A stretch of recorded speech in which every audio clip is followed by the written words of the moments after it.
Hello friends, and welcome to the video. So last week I used part of 4 Quartets to talk about time and how we perceive time. There's another beautiful bit that I wanted to talk about today, more about contemplation, contemplative prayer or meditation, how to approach it, and some of the ideas around that. So there's this beautiful part that begins, I said to my soul, be still. So this is how we begin in meditation or contemplative prayer.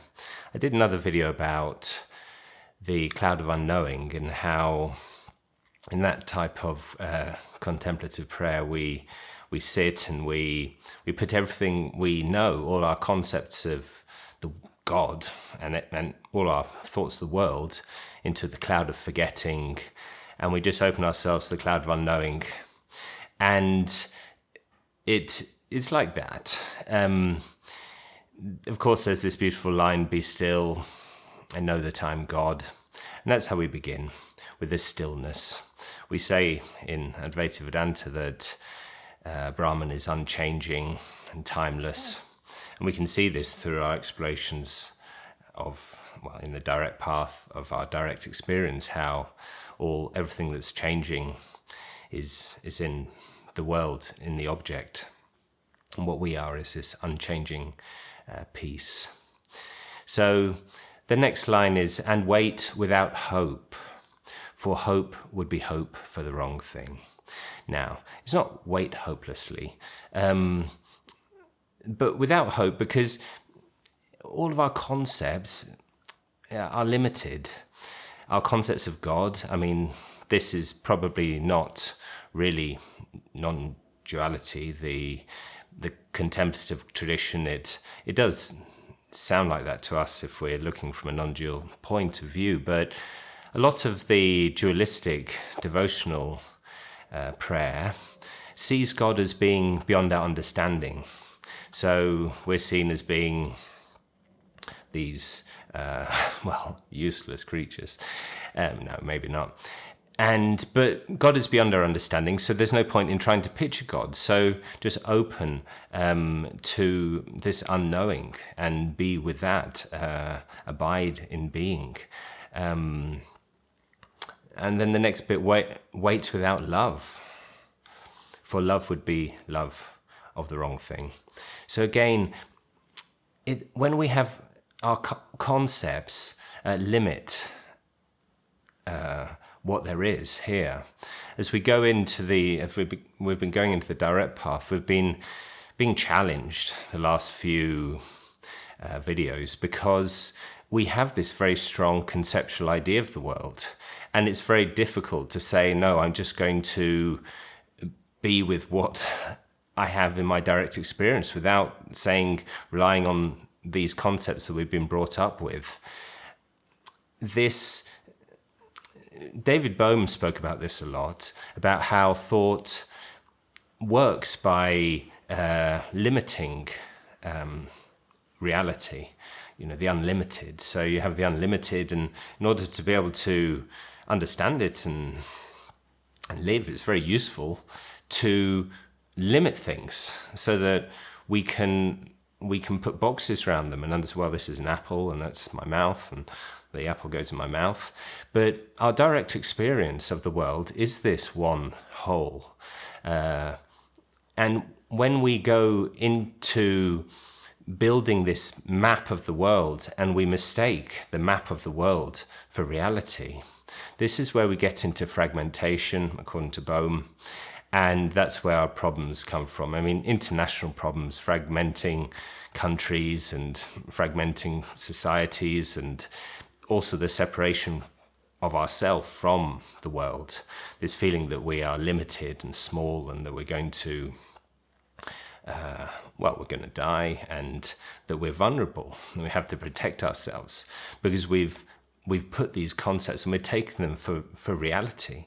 When we explore in our direct experience, we can see that there is no division, that everything arises in awareness, and that this awareness is open and accepting. But the next bit, but the faith, yet there is faith, but the faith and the love and the hope are in the waiting.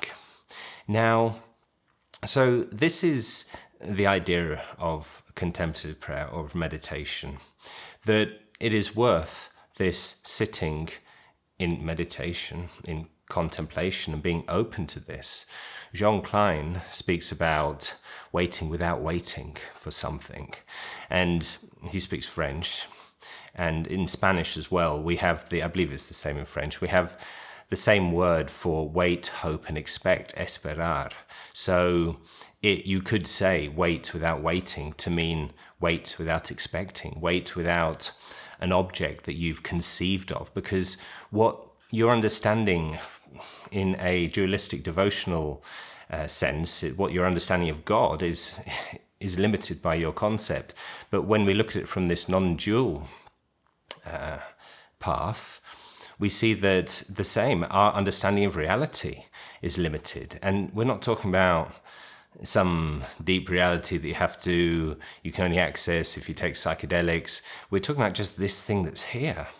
And when we explore this thing that's here with a very strict rule of only exploring what's in our direct experience, it pushes us into very strange territory where people say, I don't think I'll ever be able to accept this, as somebody in the comments said.